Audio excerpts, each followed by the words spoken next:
तो डॉक्टर साहब थोड़ा रोशनी डालिए, ये हेपेटाइटिस ए क्या है? फर्स्ट ऑफ ऑल तो thank you very much for inviting me. Welcome doctor साहब, वेलकम। सेकेंडली जो हेपाटाइटिस है, जी डॉक्टर साहब। हेप मतलब के जिगर, जी जी ठीक है, जी। और टाइटस का मतलब कि इनको अगर दो वर्ड्स के अंदर ब्रेक कर दिया जाए तो इन्फ्लामेशन, ओके ठीक है, सूजन जिसको आम ज़बान उर्दू में बोलेंगे हम अगर बात करें तो। हेपाटाइटिस बेसिकली है कि ये जिगर की सोजिश है। Okay right sir. अब ये सोजिश खुद ब खुद तो होगी नहीं जी, डेफिनेटली कोई ना कोई तो अनासर होंगे जो इस काम को सर अंजाम तक पहुंचाते हैं। बिल्कुल ठीक है। बिल्कुल। अब यहाँ पे एक बात जानना बड़ा ज़रूरी है कि हेपाटाइटिस जो है ना, इसकी मुख्तलिफ इकसाम हैं। जी, we should know about that we are talking about what type of hepatitis, हम किस किस्म की अकसाम की बात कर रहे हैं। राइट।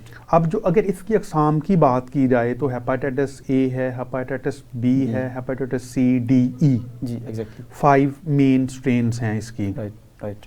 ये बताना इसलिए ज़रूरी है कि एटलीस्ट जो हमारे व्यूअर हैं उनको ये पता होना चाहिए कि हम किस हेपाटाइटिस की बात कर रहे हैं। जी बिल्कुल एग्जैक्टली। हम तो सिर्फ एक स्ट्रेन की बात कर रहे हैं, जी जी, सारी को नहीं कवर कर रहे। और हर एक की अलामात डिफरेंट हैं, हर एक का जो जरासीम है जो इसकी सोजिश को बढ़ाता है वो भी मुख्तलिफ है, एक से दूसरे से मुख्तलिफ है। अगर सिंपल बात करें तो ये एक बिग सेगमेंट है कि अगर हम एक प्रोग्राम में चाहें तो पूरे के पूरे जो मतलब इसकी कैटेगरीज हैं उनको डिस्क्राइब नहीं कर सकते। एग्जैक्टली। तो इवन के एक जो है उसका कैटेगराइज अगर हम करें तो एक ही फॉर्म उसकी नहीं कवर हो सकती। तो आज हम हेपेटाइटिस ए के ऊपर बात करेंगे। ऐसा ही समझ लो कि जिगर है और जिगरी है ठीक है ना, जिगरी यार जिगर भी बड़ा है और जिगरी भी बड़ा है। जी बिल्कुल बिल्कुल ठीक है। अच्छा, तो हेपाटाइटिस ए क्या है कि ये सोजिश है जिगर की। राइट। जब अब जिगर का काम जो है वो थोड़ा डिफरेंट है। ओके ठीक है, ये मेटाबॉलिज्म में बड़ी हेल्प करता है हमारी।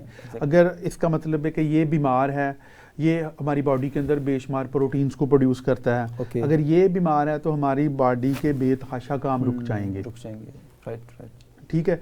अब क्वेश्चन ये बनता है यहाँ पे कि जो मतलब कि जिगर की जो सोजिश है वो होती कैसे है, कहाँ से आती है? जी बिल्कुल। सारी बात है, आसमान से तो टपकती नहीं टपकती।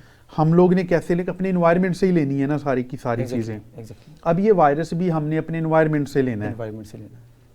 एक हेल्दी पर्सन है, जी जी, ठीक है, वो इन्फेक्टेड हो गया वायरस ए के साथ। ओके। तो वो उसके अंदर क्या करेगा, वो मल्टीप्लाई होने के बाद उसके अंदर अपनी अलामात को जाहिर करना शुरू कर देता है। जी जी। मोस्ट ऑफ द पेशेंट के अंदर तो इसकी अलामात आती ही नहीं है। ओके। जो हेपाटाइटिस साइलेंटली अंदर मतलब ये अपना कुछ पेशेंट के अंदर नहीं आती, कुछ पेशेंट के अंदर ये जाहिर हो जाती हैं अलामात। ओके। आम तौर ते जिन्होंने पिंडां दे विच कहंदे ने कि पीलिया हो गया, पीला यरकान हो गया। हेपाटाइटिस ए को ऐसे ले ले हम कि ये पीला यरकान है। ओके। जिसके अंदर आप अक्सर लोग आपने देखे होंगे हेपेटाइटिस ए के साथ के पीली आंखों के साथ पेलर सी स्किन उनकी होती है, बहुत येलो से कलर की, जैसे हल्दी नुमा रंग नहीं होता, जी जी, इस तरह की कलर स्किन के साथ जॉइंटिस लाइक इसी को बोला जाता है। अब ये सारे का सारा जो गंद आता है ना, ये हमारे इन्वायरमेंट की वजह से, हमारी मतलब कि सफाई सुथराई ना होने की वजह से ये सारे का सारा फैल रहा होता है। हमारा वाटर कंटेमिनेटेड हो गया, हमने वही कंटेमिनेटेड वाटर पिया, वायरस को अपनी बॉडी के अंदर ले गए, जो है वो पानी। अब हमने अनसेफ सी फूड खा ली है। जी जी, ठीक है। एक बंदा है कि फॉर एग्जांपल कि एक बंदा अनइन्फेक्टेड है, एक बंदा इन्फेक्टेड है हेपाटाइटिस के साथ। जी जी, ठीक है। एक बंदे को बीमारी हुई हुई है, एक बंदा बिल्कुल तंदुरुस्त है। जी जी। अब होता ये है कि उस जो अनहेल्दी पर्सन से हेल्दी पर्सन की तरफ मुंतकिली होगी। जब वो अनहेल्दी पर्सन अपनी एहतियात नहीं करेगा, फॉर एग्जांपल कि आपने वाशरूम गए हो, वाशरूम किया, वाशरूम करने के बाद हक तो ये बनता है कि भाई आप अच्छे तरीके से, जैसे WHO ने आपको एक मेथड बताया हुआ है हैंड वॉश करने के लिए, आपको चाहिए according to that law we should wash our hands properly. आप किसी सोप के साथ यूज़ कर लें, उसके बाद सैनिटाइज यूज़ कर सकते हैं आप वॉश करने के बाद। अब एक बंदा वॉशरूम से निकला, उसने अपने हैंड प्रॉपर वॉश नहीं किए, वही हैंड जाके लगा दी उस फूड के ऊपर, और वो फूड खाने वाले बंदे को आपने फूड पकड़ा दी और वो ट्रांसफ़र चला गया। एग्जैक्टली।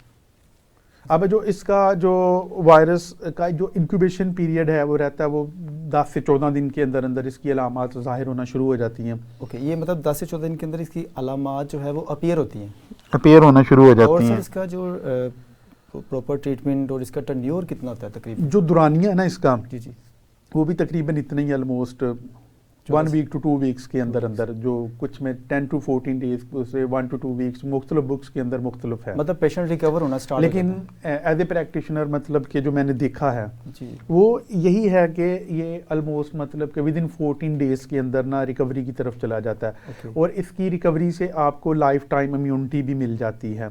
मतलब कि स्मॉल नंबर ऑफ पीपल्स ऐसे होंगे जो दोबारा से होंगे, लेकिन मैंने बहुत कम लोग देखे हैं जिनको एक मरतबा हो गया तो दूसरी मरतबा उनको मतलब हुआ। रेयर नंबर है इसका। हाँ जी। ओके, अच्छा, इट्स मीन कि ये दोबारा भी रिलैप्स भी ये करता है, दोबारा से भी मतलब ये होने का हो सकता है।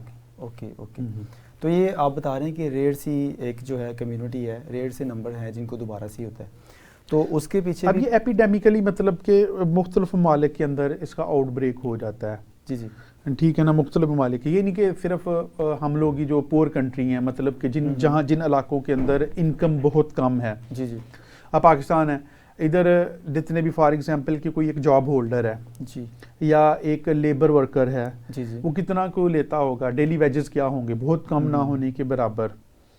अब वो इन सब चीज़ों को मैनेज नहीं कर सकता। जी जी, ठीक है। अब ये होता भी, अगर इसकी डिवीजन भी ऐसे ही की गई है कि ये सबसे ज़्यादा किन लोगों में पाया जाता है जिनकी इनकम बहुत कम होती है, रिसोर्सेज कम। जारी बात है, जब आपके इनकम कम होगी तो आप हैंड टू माउथ होंगे, ना तो आप सफाई सुथराई का ख्याल रख सकेंगे, ना कुछ और कर सकेंगे, और खाना पीना मुश्किल से जो खाना पूरा कर रहा मुश्किल, बड़ी मुश्किल से। फिर आप बड़ी अच्छी हाई क्वालिटी की, ना कोई ऐसी वेजिटेबल्स, ना कोई फ्रूट, ना कोई और खुराक वगैरह, ना आप उस तरह की अद्वियात ले पाओगे, ना तो आप इतना कुछ खा सकोगे कि आपकी इम्यूनिटी बहुत ज़्यादा हो जाए, बढ़ जाए।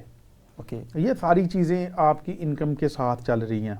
एग्जैक्टली। कुछ मतलब कि गुर्बत की बीमारियां हैं, अगर बीमारियों में भी ये आ गया हुआ है। पहले तो आप हम लोग देखते थे कि चलो जी सब बराबर है, लेकिन अब ये भी बड़ा आ गया हमारे आजकल तो कि ये पैसे के ऊपर डिसाइड हो रही हैं चीज़ें। बिल्कुल एग्जैक्टली सर, कि जितना अच्छा आपका लाइफस्टाइल है उतने बेहतर आप हैं, जितना कम है, अब आपकी इनकम अच्छी होगी तो डेफिनेटली लाइफस्टाइल खुद ब खुद ही अच्छा हो जाएगा। इनकम कम है तो लाइफस्टाइल कहाँ पे करेगा? मेंटेनेंस पैसे के साथ ही होगी ना सर, पैसे के साथ। तो अगर वो खाने पीना ही मुश्किल से जिसका गुजर बसर हो रहा है, तो वो अदर जो मतलब जो प्रोटोकॉल्स हैं, जो एहतियाती तदाबीर हैं बीमारियों से बचने के लिए, अगर खाना पीना ही पूरा नहीं हो रहा तो वो वहाँ वो कैसे पूरा करेंगे? लेकिन इससे बचाव का एक तरीका है, कोई ये बड़ा मुश्किल काम नहीं है।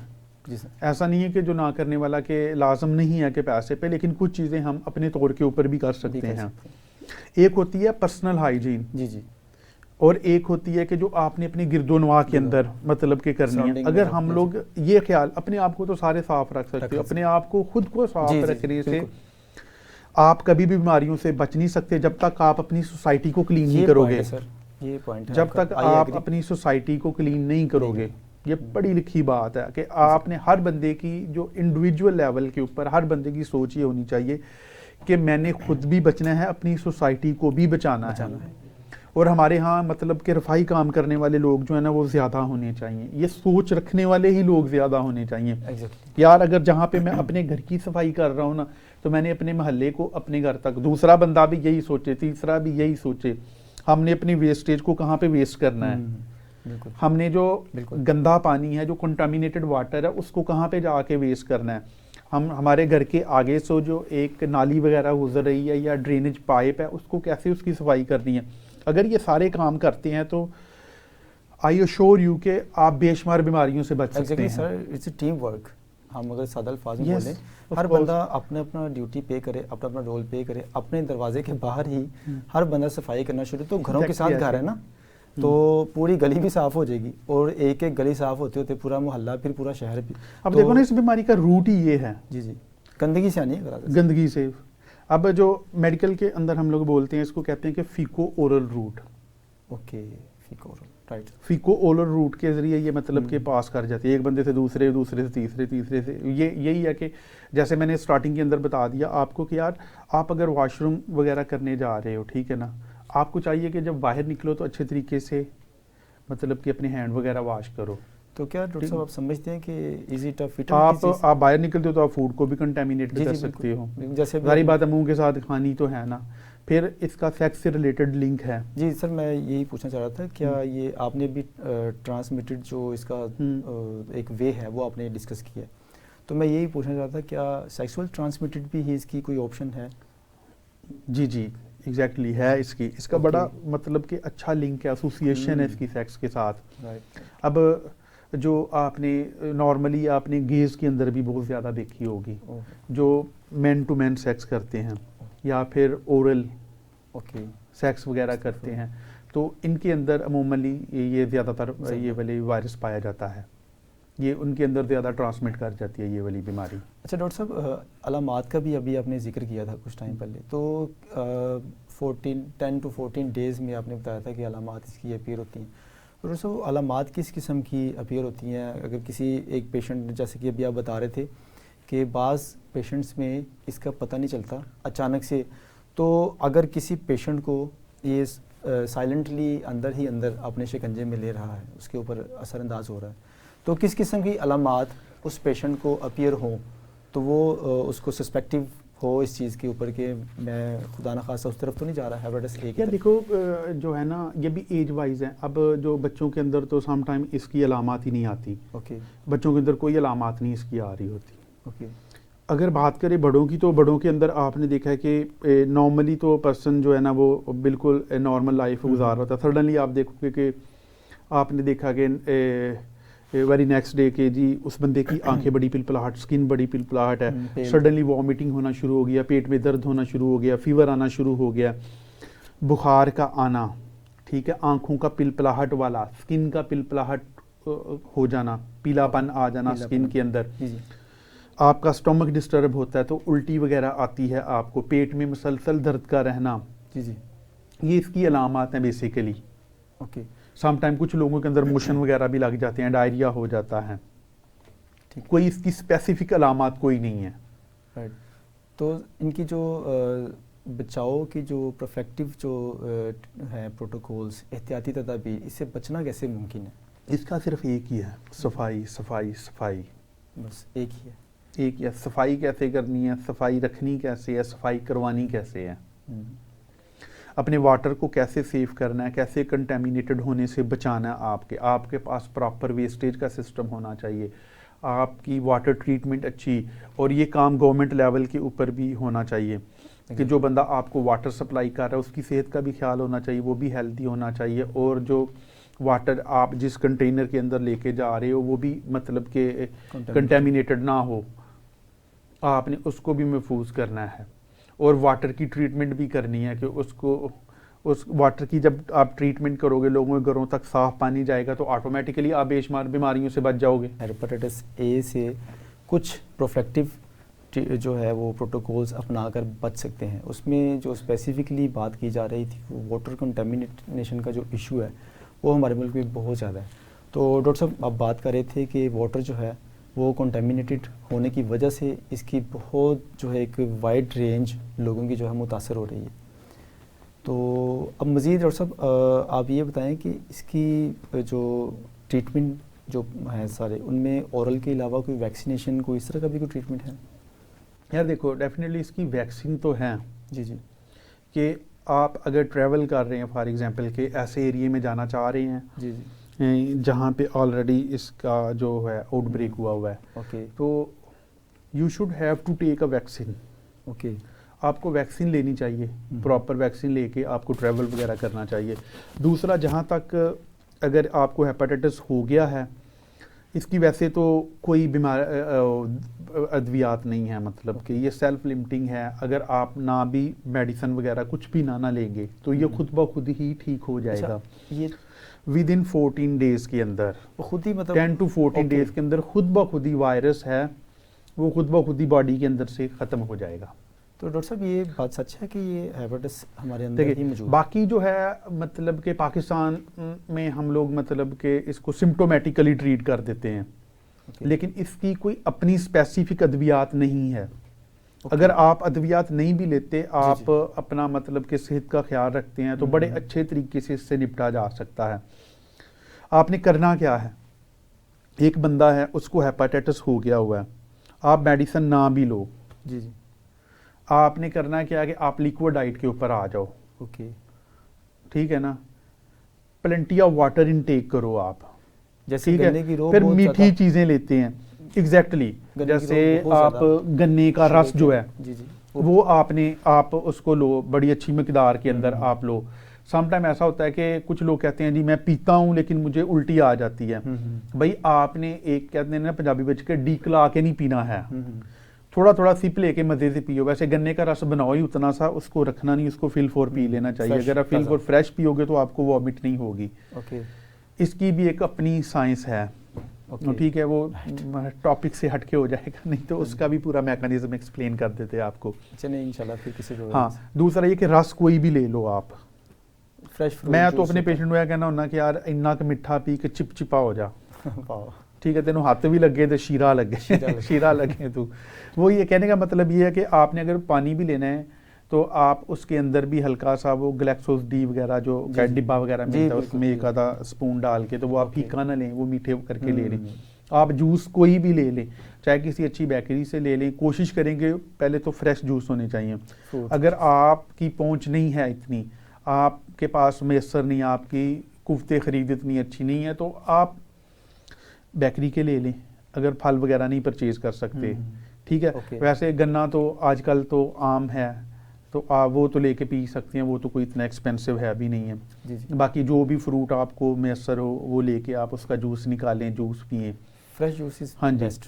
तो आप 12 से 14 दिन एहतियात करेंगे तो ये वायरस खुद ब खुद ही ख़त्म हो जाएगा। हाँ, अगर आपने इसके साथ छेड़ाछाड़ी की, लाइक सर, हाँ जी, मतलब कि आपने एहतियात नहीं की, आपका वही बेतुकी चाल, बेतुका ढंग, और जहाँ से मर्जी उठ के खा लिए। पहले आप मुतासर हो रहे, दूसरा फिर आपने रेडी के ऊपर खड़े होकर ही फूड खानी है, आपको पता भी है कि यहाँ पे 100 में से 10-15 लोग मतलब कि इस वायरस से मुतासर हुए, आप फिर जाके उसी स्ट्रीट के अंदर से फूड खा रहे हो, स्ट्रीट वेंडर से लेके फिर फूड खा रहे हो, तो आप कैसे ठीक होगे? और इसकी जब कॉम्प्लिकेशन होगी उसमें लिवर फेलियर की तरफ आप जाओगे। और बहुत रेयर केस होती हैं कि जिसके अंदर डेथ वाक़या होती है। अगर बंदा थोड़ा सा मतलब कि एहतियात कर जाए तो बड़े अच्छे तरीके से डॉक्टर के पास भी जाने की ज़रूरत नहीं है। जी जी। इसके लिए होता गया कि हेपेटाइटिस ए का आप टेस्ट कराओ, उसका है पता चल जाए आपको। दूसरा, आप जिगर के फंक्शन के टेस्ट कराओ, पता लग जाए कि एटलीस्ट मतलब कि जिगर किस तरह का काम कर रहा है, कितने के इसके LFTs और डी रेंज हुए हैं। तो उन चीज़ों को मद्देनज़र रख के आप मतलब कि कुछ भी ना करो, घर में बैठ जाओ चुप करके, तो ठीक हो जाएगी। लाजम नहीं है कि आपने जाके डॉक्टर से मेडिसिन ही लेनी है। लेकिन हमारे यहाँ जब हम लोग एहतियात नहीं करते, ज़ाहिर बात है हमने वही उसी तरह का खाना है, फिर पेट में दर्द भी होगा, डायरिया भी होगा, फिर उन अलामात के साथ आपको हॉस्पिटल में मुंतकिल होना पड़ेगा। वैसे तो इसका एडमिशन भी कोई नहीं है। ओके। अब कुछ लोग पूछते हैं डॉक्टर साहब मैंने हेपेटाइटिस ए हो गया कि मैं हस्पताल दे दाखिल हो जाऊँ, हस्पताल वाले मैनू लै लेंगे, ज़रूरत नहीं है। ओके, ये तो अननेसेसरी सी चीज़ें हैं जो लेनी है। इसके कोई और किसी अदर ऑर्गन को भी इफ़ेक्ट करता है अगर इसको मतलब जो इसके प्रोफेक्टिव प्रोटोकॉल उनको फॉलो ना किया जाए, तो किसी अदर? यार जब जिगर ही फेल हो गया तो सबसे हाँ सबसे आपने अब देखा होगा जो हेपेटाइटिस ए है वो थोड़ा डिफरेंट है। जी जी। जिन्हों असी पुरानी हेपेटाइटिस कहने हैं, मतलब जिन्हों कहने हैं कि काला यरकान जड़ा कहने हेपेटाइटिस B-C, उनसे थोड़ा डिफरेंट है। जी जी। अब वो फेल होगा, अगर फेल होता है तो क्या होता है कि पेट में आपने अक्सर देखा पेट बड़ा हुआ था, पानी पड़ा होता है, असाइटीज हो जाती है। जी जी। ठीक है, इतना बेचारे मतलब कि लाइफ टफ हो रही होती है, इतना मुश्किल से, ना सांस निकल रहा होता है, ना कुछ खाया पिया जा रहा होता है, ज़िंदगी आवाज़ार, पेट इतना बड़ा हुआ है। अब उसके साथ साथ आपके गुर्दे फेल हो रहे होते हैं, पेट में पानी क्यों पड़ रहा होता है कि जिगर आपका प्रोटीन्स बना नहीं रहा होता जो एक ब्लड के अंदर हमें रिक्वायर होती हैं। जब वो नहीं होंगी, जारी बात है एक सिस्टम खराब होगा तो उसने ऑटोमेटिकली दूसरे सिस्टम को अपनी लपेट में लेना ही लेना है। वो मेटाबोलाइज नहीं कर रहा, कंजप्शन नहीं चीज़ों की प्रॉपर हो रही, तो जिन फिर जारी बात है वो मेटाबॉलिज्म होगी, फिर फूड रिफाइन होगी, उसके बाद फिर जिगर हमारा बेशुमार ऐसी प्रोटीन्स बनाता है जो हमारी एंटीबॉडीज़ के लिए भी बड़ी ज़रूरी होती हैं। ठीक है ना जी जी। उसके बाद जो है आपका अल्लाह भला करे ऐसी ऐसी प्रोटीन्स हैं जो ब्लड के अंदर हैं, जो हमारे प्रेशर्स को खून की नालियों के अंदर धकेल के रखती हैं ताकि पेट वगैरह में पानी ना पड़े। ये सारी चीज़ें करती हैं। फिर हमारे बेशुमार फैक्टर ऐसे बन रहे होते हैं जी जी। जो हमारे क्लॉटिंग फैक्टर हैं वो नॉर्मली इधर से बन रहे होते हैं। जब जिगर काम करना छोड़ेगा तो हमें मल्टीपल बीमारियों का सामना करना पड़ेगा। ऐसा नहीं है कि आप इसके साथ खिलवाड़ करोगे, आपको बेइंतहा एहतियात करनी। मैं तो कहता हूँ कि होने क्यों दी जाए हेपेटाइटिस। जी जी। हमें जो सबसे ज़्यादा फोकस करना है जिन चीज़ों के ऊपर वो यही है कि हमारा आज का होम टेकिंग मैसेज भी ये है जी जी। कि भाई आपने अपनी सफाई नहीं रखनी, अपने मोहल्ले की भी सफाई रखनी है हर बंदे का, और अपने लिए भी ऐसा ही पसंद करना जो अपने दूसरे भाई के लिए भी वैसा ही पसंद करो जो अपने लिए पसंद कर रहे हो। एक एक दरवाज़ा साफ होगा तो गली साफ होगी, फिर मोहल्ला, फिर शहर, फिर मुल्क भी। और हमें वाटर को भी सेव करना है अपने को। जी जी।